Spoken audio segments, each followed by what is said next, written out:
Halo, kembali lagi bertemu dengan KRH. Kali ini pembahasan kita tentang pengetahuan kuantitatif. Nah, di sini kakak punya beberapa soal ya. Yang pertama adalah soal tentang grafik. Nah, perhatikan grafik Y sama dengan fx. Jadi adik-adik boleh perhatikan di sini grafik fx-nya. Nah, ini grafik fx-nya ya.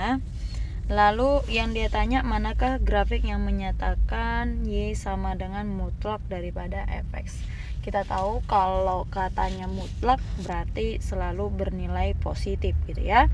Nah, kalau misalnya selalu bernilai positif, berarti gambar daripada grafik fx ini nih, gambar grafik daripada fx ini tidak boleh ada yang di bawah sumbu x ya, tidak boleh ada yang di bawah sumbu x. Jadi kalau misalnya ada grafik yang di bawah sumbu x, nah ini tinggal kita cerminkan aja terhadap sumbu x ya. Kita cerminkan terhadap sumbu x, tujuannya adalah mengusahakan setiap grafik yang di bawah sumbu x jadi berada di atas sumbu x gitu ya. Nah, tapi kalau grafiknya sudah di atas sumbu x, ya udah dia tetap berada di atas sumbu x. Jadi kalau misalnya grafik fx ini kita cerminkan terhadap sumbu x, nah sumbu x itu kan yang warna ini ya, yang warna pink. Nah, ini tinggal kita cerminkan, berarti yang grafiknya di bawah jadinya nanti bentuknya jadi di atas. Nah, jadinya nanti kurang lebih jadi begini. Sementara yang di sebelah kiri jadinya gini. Nah, jadi sehingga nanti grafiknya kurang lebih jadi begini ya. Nah, inilah grafik Y sama dengan mutlak daripada fx. Oke. Sehingga kalau kita lihat, opsi yang paling tepat itu adalah opsi A, tidak ya. Nah, berarti opsi B. Oke. Kalau yang C salah, yang dodol juga salah, yang Eko juga salah. Nah, kurang lebih seperti itu untuk pembahasan nomor 1. Simpel banget ya. Sekarang kita lanjut ke soal yang nomor 2. Nilai dari 3 pangkat 2n plus 1 ditambah 9 pangkat n min 1 dibagi 9 pangkat n min 3 pangkat 2n min 2 adalah berapa? Oke, ini adalah penjumlahan bilangan berpangkat. Kalau misalnya bicara tentang penjumlahan ataupun pengurangan bilangan berpangkat, ini biasanya tidak jauh-jauh dari yang namanya pemfaktoran gitu ya. Jadi tinggal kita faktorin aja. Nah, sebelumnya saya akan tambahkan catatan dulu. Sini saya akan tambahkan catatan mengenai eksponen. Yang pertama, kalau misalnya ada A pangkat M kali dengan A pangkat N, ini sama dengan A pangkat M plus N. Berlaku juga jikalau A pangkat M plus N dijabarin itu sama dengan A pangkat M kali dengan A pangkat N. Yang kedua, A pangkat M dibagi dengan A pangkat N, berarti pangkatnya dikurangin M min N. Oke, ini catatan yang adik-adik perlu ingat kembali. Ini hal sederhana, tapi kadang-kadang hal sederhana itu dilupakan gitu ya. Nah, sekarang kita lanjut. 3 pangkat 2n plus 1 ditambah 9 pangkat n min 1. Kita perhatikan basisnya itu berbeda. Satu berbasis 3, satu berbasis 9. Nah, maka kita usahakan basisnya sama dengan cara mengubah. Maka yang bisa kita ubah itu adalah si 9 ya. Nah, sementara kalau 3 ya kita biarkan aja tetap 3, sehingga nanti 3 pangkat 2n plus 1 ditambah ya 9 itu kan 3 pangkat 2.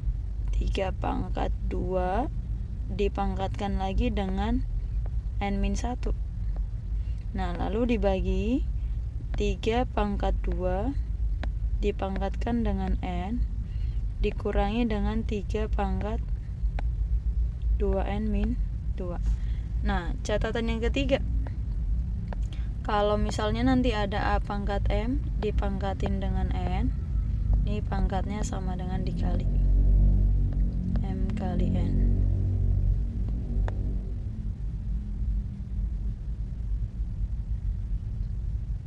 Oke, ya. Nah, ini sama dengan, nah berdasarkan sifat yang ketiga, A pangkat M dipangkatin N itu sama dengan A pangkat M kali N. Berarti ini sama aja nanti dengan 3 pangkat 2N minus 2.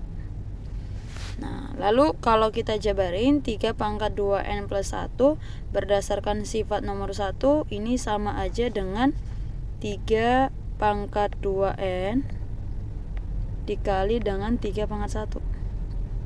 Kemudian ditambah dengan 3 pangkat 2N, karena minus berarti dibagi 3 pangkat 2. Lalu dibagi lagi dengan 3 pangkat 2N min 3 pangkat 2N minus 2 berarti dibagi 3 pangkat 2. Nah, ini untuk memudahkan perhitungan, boleh kita lakukan yang namanya pemisalan. Jadi kita misalkan aja, misalnya di sini 3 pangkat 2N. 3 pangkat 2N ini dengan sesuatu, katakanlah A. Berarti nanti bentuknya bakalan berubah menjadi A kali 3 berarti 3A ditambah A per 9 atau sama aja dengan 1 per 9 A. Lalu dibagi lagi dengan A min 1 per 9A. Nah, karena masing-masing punya A, berarti semuanya boleh kita bagi A. Berarti di sini nanti tinggal 1 ya. Sehingga yang tersisa adalah 3 ditambah 1 per 9. Berarti ini sama aja 3 kali 9 27 ditambah 1 jadi 28. 28 per 9 dibagi dengan 1 kali 9, 9 dikurangi 1 berarti 8. 8 per 9. Maka nanti 9-nya boleh kita coret. Maka yang tersisa adalah 28 per 8 atau sama aja dengan 14 per 4.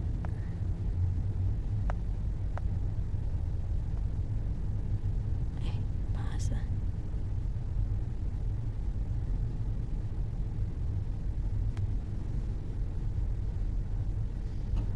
sama dengan 14 per 4. Nah, atau 14 per 4 ini sama juga 14 bagi 4 berarti 3, 2 per 4. 2 per 4. Sehingga jawabannya adalah ayam. Oke, sekarang kita lanjut untuk soal nomor 3. Operasi, ini pagar ya. Operasi pagar pada himpunan bilangan bulat didefinisikan dengan aturan G pagar H itu sama aja dengan H kali G plus 1 min G. Lalu pertanyaannya adalah berapakah nilai dari 2 pagar 1 pagar 3. Nah, kalau secara matematika yang pertama sekali yang harus kita kerjakan adalah yang di dalam kurung terlebih dahulu ya. Nah, ini jadi saya tuliskan ulang. Katanya bahwa G ya, G pagar H ini didefinisikan menjadi H G plus 1 min G. Berarti kalau misalnya pertanyaannya 1 pagar 3, berarti seolah-olah G-nya adalah 1, H-nya sama dengan 3. Maka tinggal kita ikutin definisinya. H berarti 3, G-nya 1 berarti 1 plus 1 min G berarti min 1. Jadi 3 kali 1 plus 1 itu 2, 3 kali 2 6 dikurangi 1 berarti 5. Jadi hasilnya di dalam kurung ini adalah 5. Maka sekarang soalnya berubah menjadi 2 pagar 5. Berarti seolah-olah G-nya 2 hanya 5. Kan ini 5 sama dengan G-nya 2 ditambah 1 kurang G berarti kurang 2. 5 dikali 3, 15 dikurangi 2, 13. Simple ya. Maka jawabannya adalah ayam. Ayam ya. Ayam.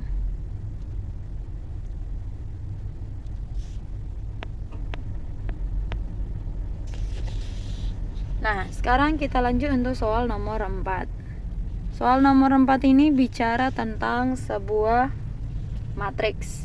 Sebelumnya, teori tentang matriks sudah pernah saya jelasin, tapi tidak apa-apa, saya review kembali ya mengenai matriks. Misal yang pertama, kalau saya punya matriks, katakanlah matriks A yang anggotanya adalah A, B, C, dan D. Kalau dia tanya yang pertama determinan A, maka determinan A ini rumusnya adalah AD min B kali C. Ini yang pertama. Kemudian yang kedua kalau misalnya ditanya determinan A kali dengan B, ini sama aja dengan determinan A kali determinan B. Kemudian yang ketiga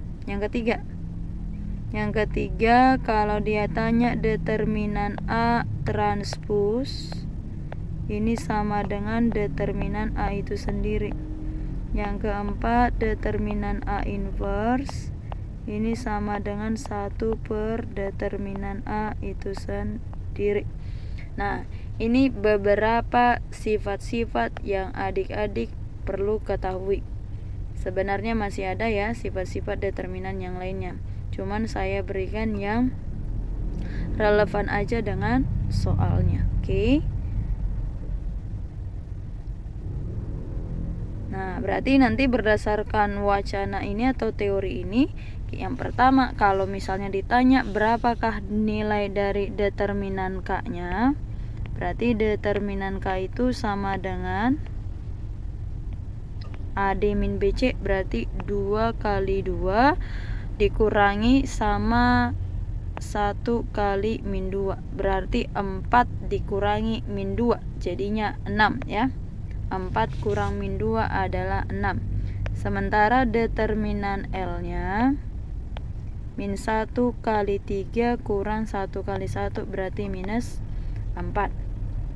Lalu pertanyaannya adalah berapa sih nilai daripada determinan dari setengah kali K transpose kali L inverse. Nah, maka berdasarkan sifat determinan yang pertama tadi, maka ini sama aja dengan determinan dari setengah K transpose kali nanti dengan determinan L inverse. Nah, gitu ya. Oke. Saya lanjut, saya tambahkan satu lagi sifat daripada determinan. Kalau ada determinan K kali matriks A, di mana matriks A ini ordonya adalah n kali n, maka ini sama dengan K pangkat n kali determinan A itu sendiri, dengan catatan K ini berupa bilangan skalar. Bilangan skalar itu apa? Bilangan yang hanya punya nilai, contohnya setengah, 5, 7, itu namanya bilangan skalar. Maka kalau kita lihat yang pertama di sini setengah kali K transpose, kita tahu matriks K-nya ordonya 2 kali 2, barisnya 2, kolomnya 2. Berarti berdasarkan sifat determinan setengah K transpose ini berarti setengah pangkat ordo, pangkatnya adalah 2, dikalikan dengan determinan matriks K transpose. Lalu dikali determinan L inverse, ini sama aja dengan 1 per determinan L. Maka tinggal kita masukin setengah pangkat 2 berarti jadinya 1/4. Determinan K transpose berarti sama aja determinan K itu sendiri. Determinan K itu adalah 6. Berarti 1/4 dikali 6. Lalu dikali 1 per determinan L. Determinan L-nya adalah minus 4. Nah, maka ini tinggal kita hitung ya. 1 kali 6 kali 1 sama dengan 6 per 4 dikali minus 4. Nah, yang bisa dibagi kita bagikan. Contohnya 6 bagi 4, di atas 3, di bawah 2. Berarti hasilnya sama dengan minus 3/8. Maka jawabannya adalah ayam. Gampang ya. Oke, kita lanjut ke soal nomor 5. Nomor 5, bilangan ganjil 6 angka yang lebih besar daripada 500.000 dan dibentuk dari semua angka 2, 4, 5, 6, 8, 9 ada sebanyak berapa? Nah, mintanya bilangan ganjil yang lebih besar dari 500.000. Berarti yang pertama kita buat dulu tempatnya ada 6. 1, 2, 3, 4, 5, 6. Oke, karena mintanya adalah yang lebih besar dari 500.000, berarti angka depannya yang boleh adalah angka 5, angka 6, angka 8, dan angka 9. Lalu karena mintanya adalah bilangan ganjil, berarti digit akhirnya harus berupa bilangan ganjil. Nah, yang ganjil itu kalau tidak angka 5, ya angka 9. Nah, ya, kalau tidak angka 5, ya angka 9. Nah, lalu angka yang disediakan ada 6 digit. 2, 4, 5, 6, 8, 9. Karena katanya bilangan itu harus semua angka masuk di dalamnya, berarti bisa kita pastikan tidak ada angka yang berulang. Gitu ya. Jadi, kita mulai. Misal, jika angka depannya adalah angka 5, berarti yang boleh di digit terakhir hanyalah angka 9. Maka angka 5 ini tidak boleh. Oke, maka nanti berapa banyak kemungkinan memilih angka di awal atau di digit pertama? Berarti ada 1 kemungkinan. Sementara di akhir ada 1 kemungkinan. Lalu di digit kedua berarti sisanya. Karena angka yang disediakan ada 6, angka yang sudah terpakai sudah 2 angka, berarti sisanya tinggal 4. Maka di sini nanti ada 4 kemungkinan untuk memilih angka di digit kedua. Lalu di digit ketiga berarti berkurang 1, tinggal 3. Lalu berkurang 1, tinggal 2. Berkurang 1, tinggal 1. Berarti nanti berapa banyak bilangan yang bisa dibentuk tinggal kita kalikan aja, sehingga hasil kalinya adalah 24 bilangan. Oke, itu kalau angka depannya adalah angka 5. Kalau misalnya angka depannya adalah angka 6, berarti di angka akhir atau digit akhir bebas, boleh angka 5, boleh angka 9. Begitu juga dengan angka 8, di digit akhirnya juga bebas. Kalau tidak angka 5, boleh juga angka 9. Gitu ya. Sementara kalau di depan atau di digit pertama angka 9, maka di digit terakhir yang boleh adalah angka 5 aja. Gitu ya. Jadi sebenarnya kurang lebih pengerjaannya saya buat seperti ini ya, biar lebih paham. Nih saya hapus dulu. Nah, ini saya hapus dulu. Untuk kemungkinan yang kedua, nah, kalau tadi di depannya ini ya, di depannya ini angka 6 atau angka 8, maka di angka terakhir ini bebas ya. Kalau saya pilih di digit pertama angka 6, berarti angka 5 sama 9 tidak jadi masalah. Saya pilih angka 8 di depan, berarti di digit terakhir juga angka 5 dan angka 9 tidak jadi masalah. Maka kalau ditanya berapa banyak kemungkinan memilih angka di digit pertama? Ada 2 kemungkinan. Kalau tidak angka 6, angka 8. Berapa banyak memilih angka digit terakhir? Ada 2 kemungkinan. Kalau tidak angka 5, angka 9. Lalu digit kedua sama seperti yang di atas, 4, 3, 2, 1. Karena angka yang sudah terpakai sebelumnya ada 2. Nah, ini tinggal kita kalikan aja, berarti hasilnya 8 kali 3, 24. 24 kali 2, 48. 48 kali 2 berarti 96. Jadi ada 96 bilangan yang bisa dibentuk. Nah, kemungkinan yang terakhir, kalau di digit pertama adalah angka 9, maka di digit akhir yang boleh hanyalah angka 5. Oke, berarti berapa banyak kemungkinan memilih angka?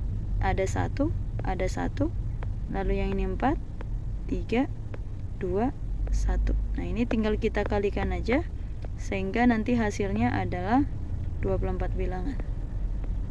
Nah, maka ini tinggal kita totalin aja sehingga totalnya 14, 1, 144 bilangan.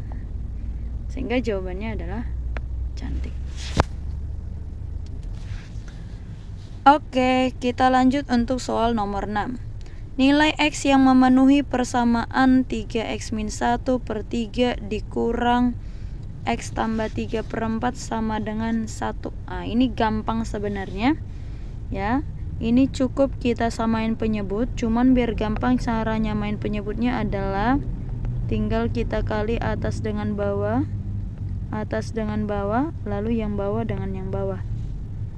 Sehingga 3x-1 dikali dengan 4 berarti jadinya 3x kali 4 berarti 12x min 4.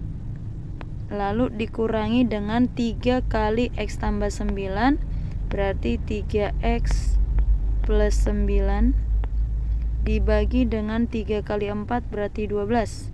Nilainya sama dengan 1. Nah, ini tinggal kita keluarkan dari dalam kurung. 12x min 3x berarti 9x min 4 dikurangi 9 berarti min 13. Lalu 12 saya kali silang, 12 dikali 1 berarti 12. Maka 9x nya sama dengan min 13 pindah posisi, jadi 12 tambah 13 maka hasilnya 25. Berarti x nya adalah 25/9. Atau ini sama aja dengan 27/9. Maka jawabannya adalah Eko.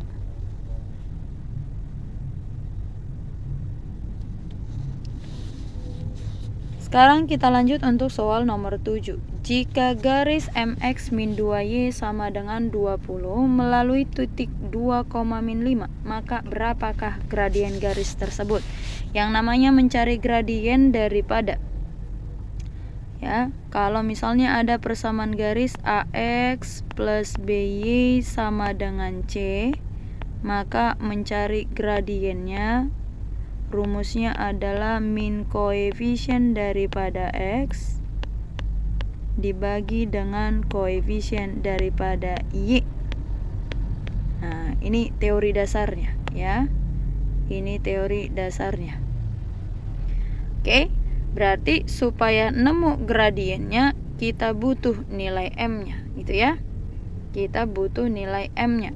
Yang pertama cara mencari nilai M-nya adalah tinggal kita substitusikan aja titik 2,-5 ke garis MX min 2Y sama dengan 20. Kenapa disubstitusi?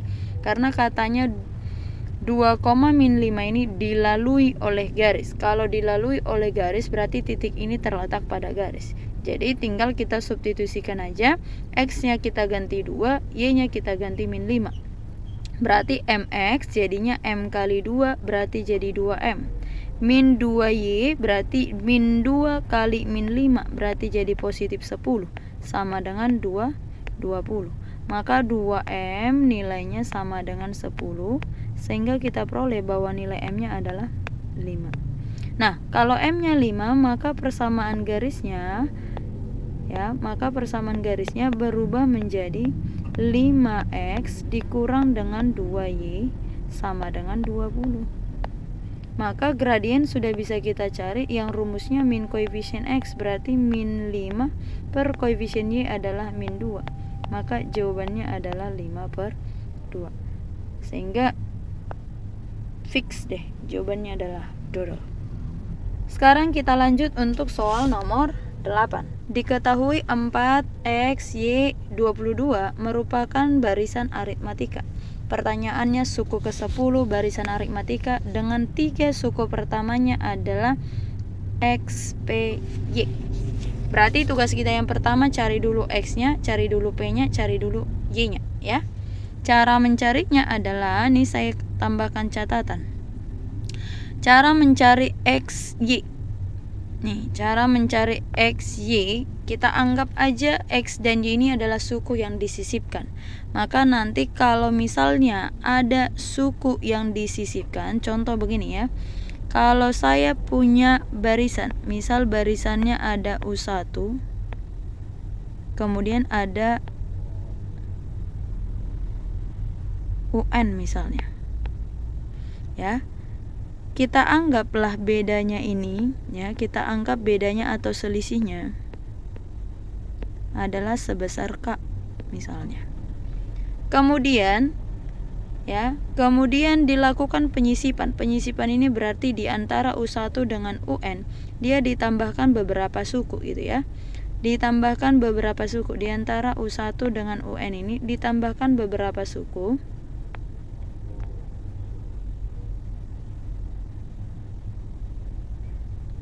Oke, ditambahkan beberapa suku.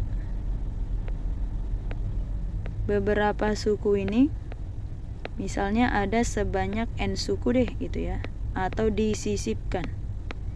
Maka logikanya ketika ditambahkan sebanyak N suku, bedanya ini pasti bakalan berubah. Ya, bedanya pasti bakalan berubah. Sehingga nanti akan kita peroleh, ini kita anggap beda yang lama ya. Ini kita anggap beda yang lama. Berarti setelah dilakukan penyisipan akan ada yang namanya beda yang baru. Beda baru saya singkat dengan beda B ya. Beda baru. Beda baru ini bisa dicari dengan cara beda yang lama. Ya, beda yang lama itu berarti K. Dibagi nanti jumlah yang disisipkan berarti N, lalu ditambahin dengan 1. Nah, gitu ya. Jadi beda baru itu sama dengan beda lama dibagi dengan N tambah 1.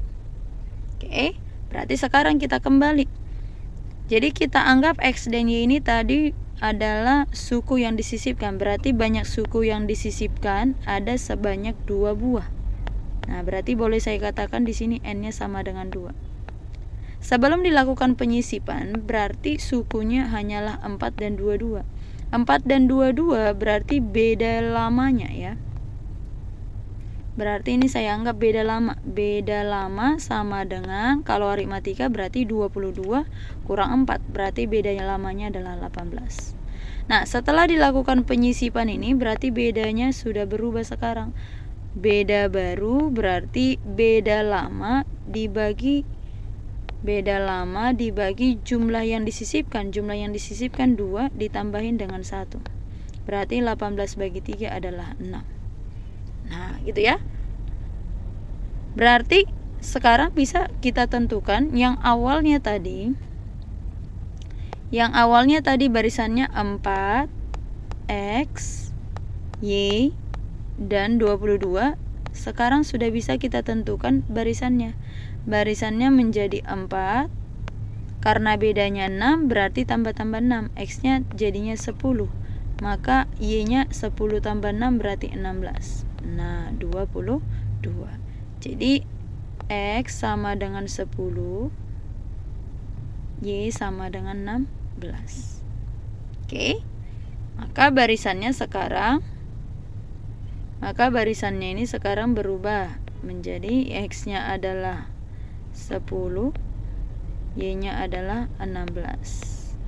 Berarti dari sini juga bisa kita peroleh beda. Bedanya sama dengan 6. Anggap lagi nih beda lama. Kenapa beda lama? Karena ada lagi nilai P di sini yang kita nggak tahu berapa nilainya. Berarti kita akan cari lagi beda baru. Beda baru sama dengan 6. Yang disisipkan hanya P aja, berarti 1. 1 tambah 1, 2, berarti sama dengan 3. Sehingga kita akan peroleh bahwa P-nya nilainya 10 ditambah 3 berarti ini 13. Oke. Ya. Nah, maka XPY-nya sekarang nih di sini saya tulis ya. Berarti X, P, Y.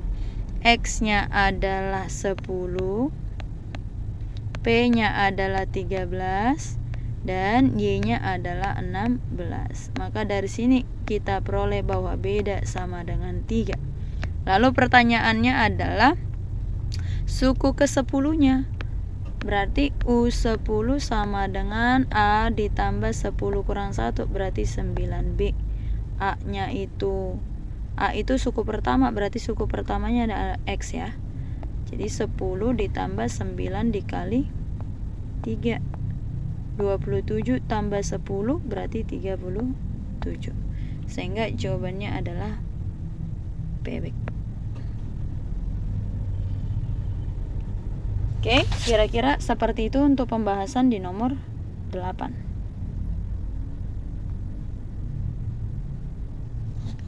Sekarang saya lanjut untuk soal nomor 9.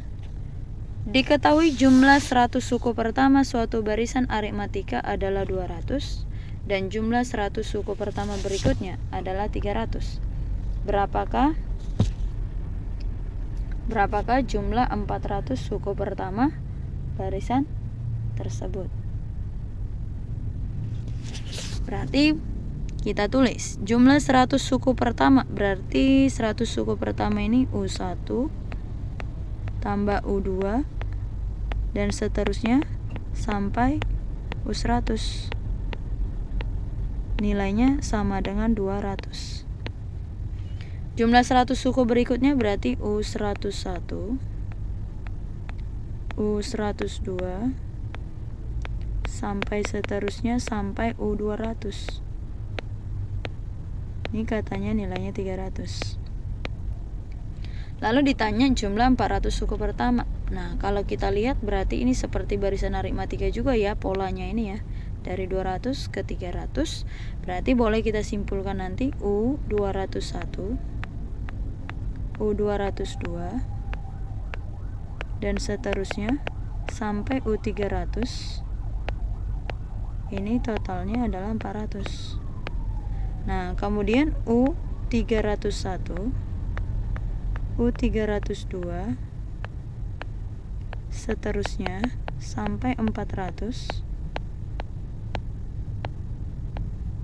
Berarti ini 500. Nah, yang ditanya adalah jumlah 400 suku pertama. Berarti 400 suku pertama dari U1 sampai U400. Ya. Maka ini tinggal cukup ditotalin aja 200 plus 300 plus 400 plus 500 sehingga totalnya adalah 1400. Maka jawabannya adalah Eko. Gampang ya.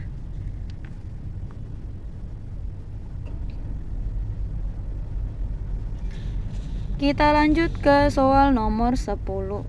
Luas daerah yang dibatasi oleh X tambah Y lebih dari 14, X tambah 2Y kurang dari 18, dan Y lebih dari 0.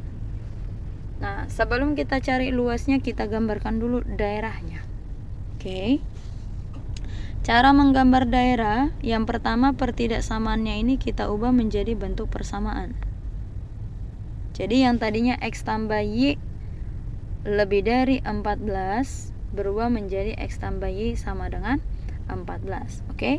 Yang pertama kita awali dari X plus Y sama dengan 14. Caranya adalah, cara menggambarnya adalah kita anggap dulu X-nya sama dengan 0. Kalau X-nya 0 berarti Y-nya 14. Lalu dibalik, kalau Y-nya yang 0 berarti X-nya yang sama dengan 14. Sehingga koordinatnya yang pertama 0,14. Ya, 0,14 berarti kira-kira misalnya di sini kita buat 14. Lalu yang kedua adalah 14,0. Nah, misalkan aja 14,0 di sini. Lalu nanti kedua titik ini kita hubungkan. Nah, kalau misalnya persamaan garisnya berupa garis lurus aja. Tapi kalau dia pertidaksamaan pasti akan ada daerah penyelesaian. Cara menentukan daerah penyelesaian adalah dengan mengambil titik uji. Titik uji bebas berapa aja, cuman kita usahakan yang paling gampang aja. Yang paling gampang itu adalah titik 0,0. Nah, titik 0,0 nanti kita uji ke X tambah Y lebih dari 14. Jadi X-nya kita ganti 0, Y-nya kita ganti 0. Berarti 0 ditambah 0 adalah 0. 0 lebih besar atau sama dengan 14. Ini adalah sebuah pernyataan yang salah. Maka kalau misalnya pernyataannya salah, daerahnya itu harus menjauhi titik uji. Jadi daerahnya itu harus menjauhi nih. Menjauhi titik 0,0. Berarti daerahnya nanti ke sebelah atas ya. Daerahnya ke sebelah sini. Nah, cuman kita sepakati dulu, yang saya arsir adalah daerah yang bukan jawabannya. Sehingga nanti yang menjadi daerah jawabnya adalah daerah yang bersih. Nah, ini kesepakatan dulu ya. Maka karena daerah jawabnya adalah ke atas garis, berarti yang saya arsir adalah ke bawah garis. Berarti ke bawah garis ini adalah daerah yang tidak diikutkan atau yang bukan daerah jawabnya. Oke. Kemudian yang kedua adalah X plus 2Y kurang dari 18. Nah, ini juga kita buat X-nya sama dengan 0. Berarti Y-nya 9. Kemudian yang kedua, kalau misalnya Y-nya yang 0, berarti X-nya sama dengan 18. Maka koordinat yang pertama adalah 0,9. 0,9 misalnya kita buat di sini. Yang kedua 18,0. Misalnya 18,0 di sini. Lalu kita hubungkan. Nah, kita lakukan hal yang sama ya. Kita uji 0,0. Berarti kalau kita uji 0,0, 0 lebih kecil dari 18. Ini adalah sebuah pernyataan yang benar. Kalau benar berarti daerah harus mendekati titik uji. Berarti daerahnya nanti ke bawah garis. Berarti yang saya arsir adalah ke atas garis. Nah, artinya yang ini tidak diikutkan. Nah, yang ini tidak diikutkan. Nah, kemudian yang kedua katanya Y lebih dari 0. Kalau Y lebih dari 0 berarti Y-nya positif. Sehingga yang di bawah ini saya arsir. Oke. Maka nanti daerah jawabnya yang mana? Daerah jawabnya itu daerah yang bersih. Ya, daerah jawab itu yang bersih. Yang mana itu? Yang di tengah-tengah ini. Nah, yang ini nih. Nih ya. Yang saya batasin yang warna pink. Nah, ini nih. Jadi ini nih daerahnya. Oke. Kalau kita perhatikan kan daerahnya berbentuk segitiga. Lalu ditanya luasnya. Nah, yang namanya mencari luas segitiga berarti setengah alas kali tinggi. Oke. Jadi saya keluarkan gambarnya. Kurang lebih begini gambarnya. Nah, jadi alasnya itu berarti ini kita anggap alasnya. Yang panjangnya adalah dari 14 ke 18. Berarti itu adalah 4 jaraknya. Lalu tinggi itu nanti dari sini ke sini. Nah, ingat tinggi itu harus tegak lurus terhadap alas. Jadi tingginya ini. Berarti tugas kita adalah nyari jarak dari sini ke sini. Nah.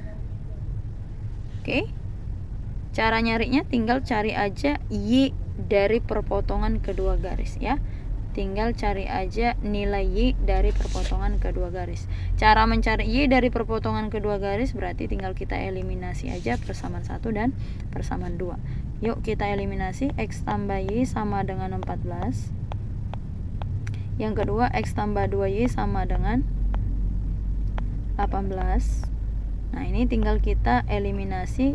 Kita kurangkan yang bawah, ngurangin atas. Berarti 2 ini 0 ya. X kurang X ini 0. 2Y kurang Y berarti Y. 18 dikurangi 14 berarti 4. Sehingga tingginya sama dengan 4. Nah, maka luasnya berarti setengah kali 4 kali 4. Nilainya sama dengan 8. Nah, 8 satuan luas. Maka jawabannya adalah bebek.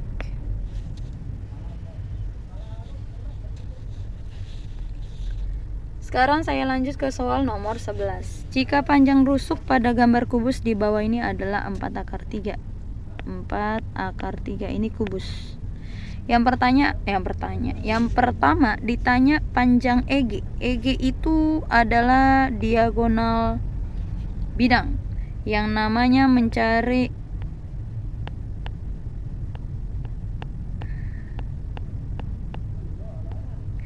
rumus diagonal bidang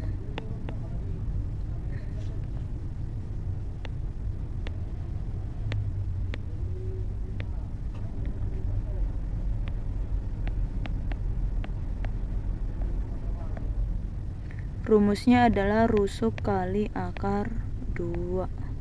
Berarti rusuknya tadi 4 akar 3 dikali akar 2, maka jawabannya jadinya 4 akar 6, yang mengakibatkan opsi nomor 1 benar. Kemudian kalau 1 benar, 3 udah pasti benar. Oke, kalau 1 benar, 3 udah pasti benar. Tapi nggak apa-apa, boleh kita ingat rumus nanti ya. Kalau dia minta jarak B ke P atau A ke P atau C ke P atau D ke P, rumusnya adalah setengah rusuk kali akar 6. Oke, berarti B ke P sama dengan setengah rusuk. Rusuknya adalah 4 akar 3 lalu dikali akar 6. Setengah kali 4 adalah 2. Akar 3 kali akar 6 adalah akar 18. Akar 18 itu sama dengan 3 kali akar 2 ya. Berarti jadinya 6 akar 2. Makanya nomor 3 benar. Kemudian yang kedua, jarak H ke B, HB. Berarti lihat lagi, HB itu adalah diagonal ruang. Yang namanya rumus mencari diagonal ruang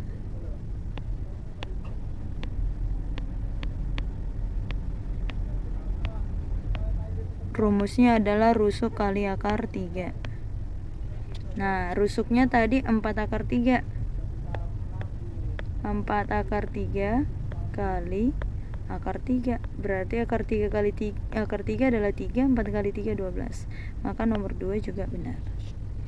Sekarang kita cek nomor 4, jarak F ke BP. Lihat, F ke BP berarti fokusmu segitiga FPB. Segitiga FPB adalah segitiga siku-siku. Saya keluarkan segitiga siku-siku yang siku-sikunya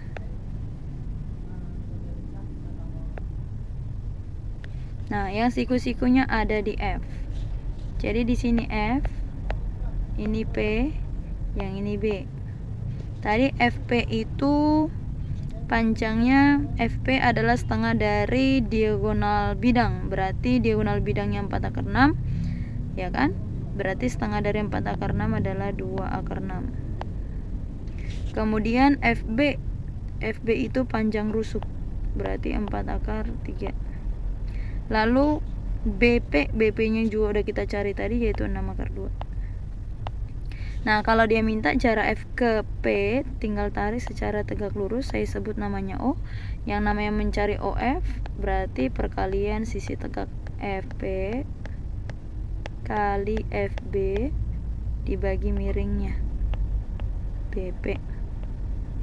Nah, FP-nya itu sama dengan 2 akar 6.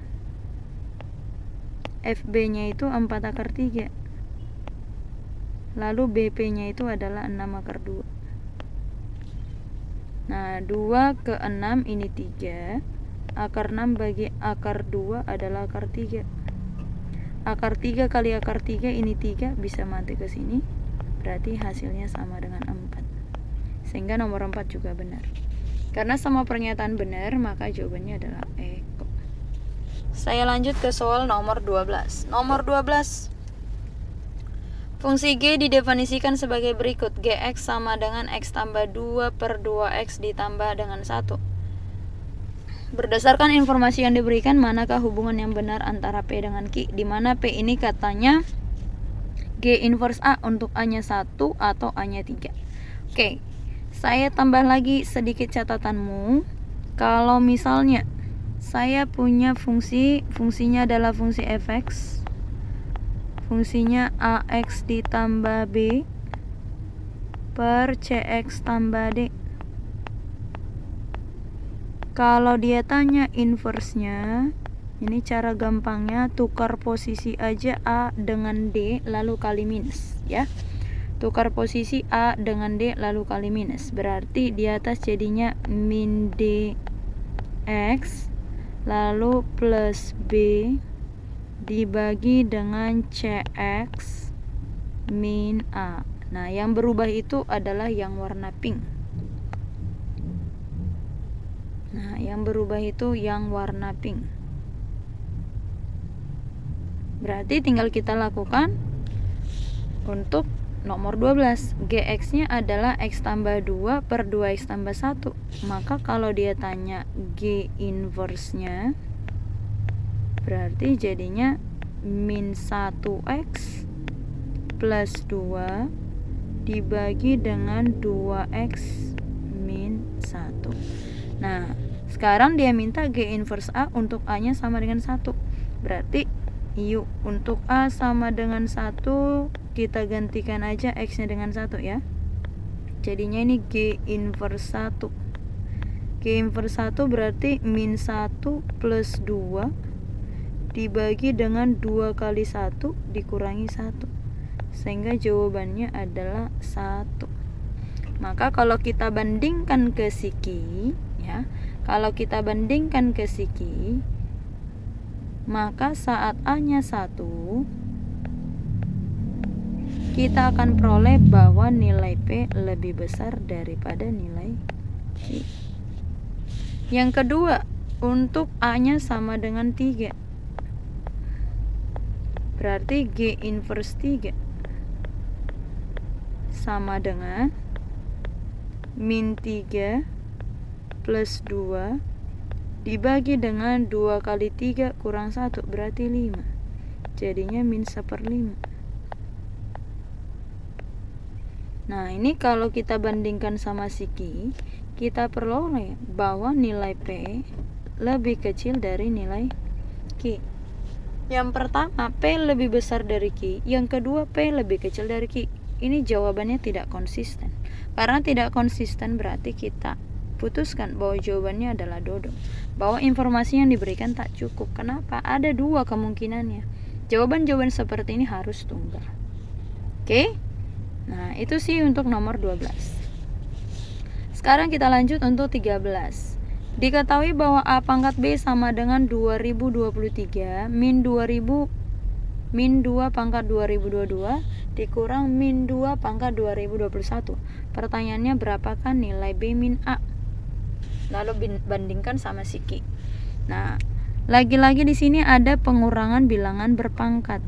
Kalau bicara tentang pengurangan bilangan berpangkat, ini tidak jauh-jauh dari yang namanya pemfaktoran bilangan berpangkat. Cara ngefaktorinnya adalah tinggal kamu keluarkan aja pangkatnya yang paling kecil ya, yang paling kecil. Nah, dalam hal ini pangkat yang paling kecil adalah 2021. Berarti A pangkat B sama dengan 2 pangkat 2021. Nah, ini kita keluarkan, buka kurungnya. 2 pangkat 2021 dikali berapa supaya 2 pangkat 2023? Berarti dikali 2 pangkat 2. Lalu dikurangi 2 pangkat 2021 kali berapa supaya 2 pangkat 2022? Berarti dikali 2 pangkat 1 alias 2. Kemudian 2 pangkat 2021 dikali berapa supaya 2 pangkat 2021? Berarti dikali 1. Sehingga nanti nilai A pangkat B sama dengan 2 pangkat 2021 dikali 4 kurang 2 kurang 1, berarti jadinya 1. Maka dari sini bisa kita simpulkan bahwa nilai A-nya sama dengan 2, nilai B-nya sama dengan 2021. Maka pertanyaannya adalah B kurang A, berarti 2021 dikurangi 2, sama aja dengan 2019. Maka kalau kita bandingkan sama siki, kita peroleh bahwa nilai Q-nya lebih besar dari nilai P. Maka jawabannya adalah bebek. Gampang ya? Oke, kita lanjut untuk soal nomor 14. Diketahui persamaan garis yaitu MX ditambah dengan K. Apakah garis G melalui kuadran 4? Nah, itu pertanyaannya. Lagi-lagi jawaban-jawaban seperti ini ya, lagi-lagi jawaban seperti ini harus tunggal, iya atau tidak ya. Tidak boleh penggunaannya sekaligus. Kalau iya berarti dianggap cukup menjawab soal. Jika tidak pun tetap dianggap cukup menjawab soal. Yang penting jawabannya harus tunggal. Oke, bantuan yang pertama adalah garis G melalui 0,1. Garis G itu tadi kan ya. Garis G itu tadi Y sama dengan MX ditambah dengan K. Lalu garis G ini untuk bantuan yang pertama katanya dia melalui 0,1. Berarti X-nya 0, Y-nya 1. Ini tinggal kita substitusikan aja ke garisnya karena titiknya dilalui oleh garis gitu ya. Sehingga nanti persamaannya 1 sama dengan M kali 0 berarti 0 ditambah dengan K. Berarti nilai K-nya sama dengan 1. Maka persamaan garis G bakalan berubah menjadi Y sama dengan MX ditambah dengan 1. Nah, ini kalau misalnya kita gambarkan ya, ini kalau misalnya kita gambarkan kan gradiennya kita nggak tahu berapa ya. Yang pasti MX tambah 1 berarti titik Y sama dengan 1 harus dilalui. Nah, titik Y sama dengan 1 itu kita misalkan aja di sini. Nah, ini harus dilalui. Karena gradiennya nggak bisa kita cari atau tidak bisa ditentukan, kemungkinannya nilai gradiennya ini ada 2 ya. Bisa gradiennya positif, bisa juga negatif. Kalau gradiennya misalnya positif, berarti garisnya itu pasti miringnya ke kanan. Titik 1 Y sama dengan 1 harus dilalui gitu ya. Atau kalau gradiennya itu bernilai positif. Oke. Atau yang kedua, kalau misalnya gradiennya negatif, berarti garisnya ini pasti miring ke kiri. Kurang lebih gini. Ini untuk gradiennya kurang dari 0. Pertanyaannya adalah apakah garis G itu melewati kuadran 4? Kuadran ini kuadran 1, ini kuadran 2, ini kuadran 3, yang ini kuadran 4. Kalau kita lihat berdasarkan garis yang pink, apakah garis G melewati kuadran 4? Jawabannya adalah tidak. Ya kan? Tapi kalau garisnya itu yang warna hitam, apakah garis G itu melewati kuadran 4? Jawabannya iya. Nah, ini nih. Jadi jawabannya ada 2 kemungkinannya. Bisa iya, bisa tidak. Maka karena ada 2 kemungkinannya, maka kita anggap bahwa nomor 1 ini tidak cukup untuk menjawab pertanyaan. Ya, nomor 1 ini tidak cukup untuk menjawab pertanyaan. Ini tidak cukup.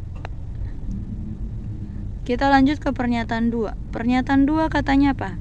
Bahwa garis G sejajar terhadap 2Y ditambah 3X sama dengan 7.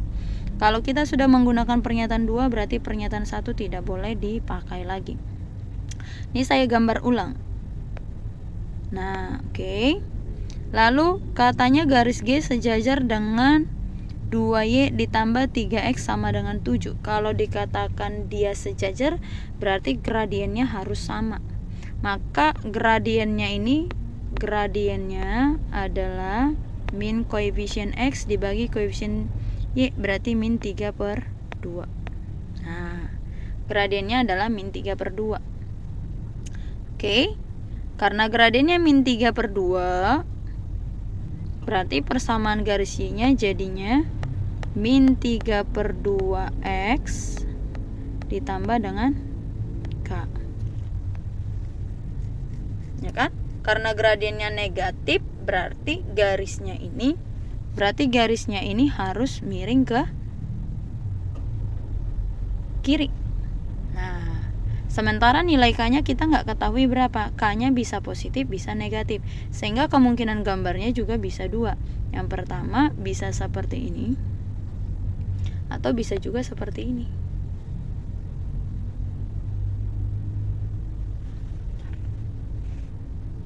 Kan? Karena gradiennya negatif dan K itu bisa positif, bisa juga negatif gitu. Nah, lalu sekarang kita lihat saat garisnya garisnya, misal ini garis yang pertama, yang ini garis yang kedua. Nah, kita fokus garis pertama.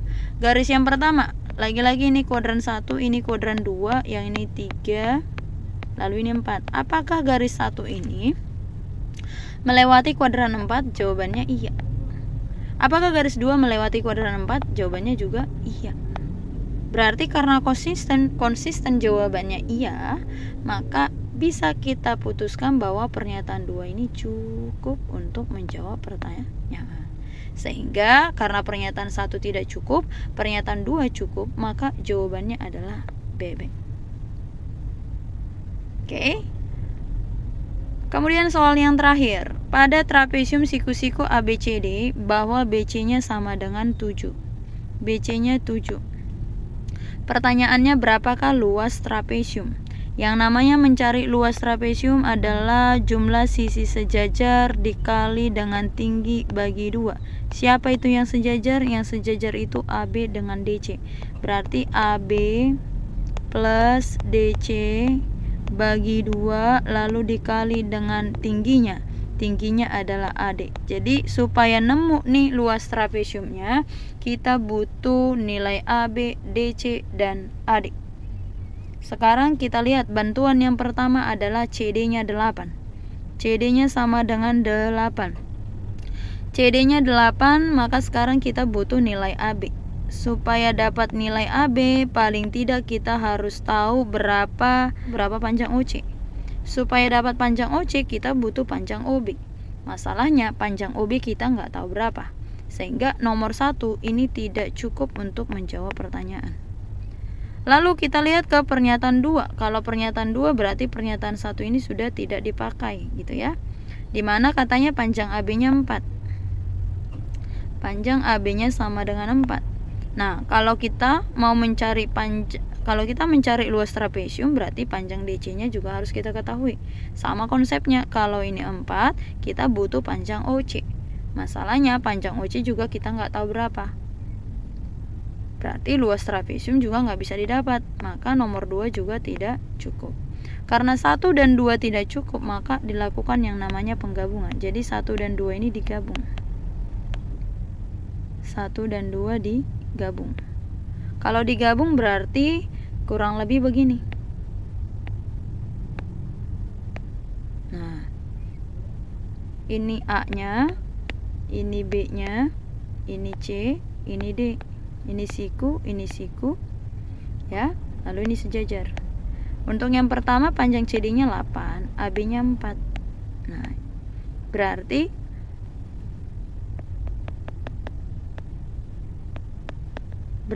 ini juga pasti 4. Karena dari sini ke sini pasti sama A ke B. Karena panjang DC-nya 8 gitu ya. Maka ini 4, berarti sisanya tinggal 4. Nah, ini tadi 7 ya. 7. Ini tadi saya buat namanya O. Berarti dari gambar ini bisa kita cari nilai OB-nya. Dimana OB itu sama dengan panjang AD.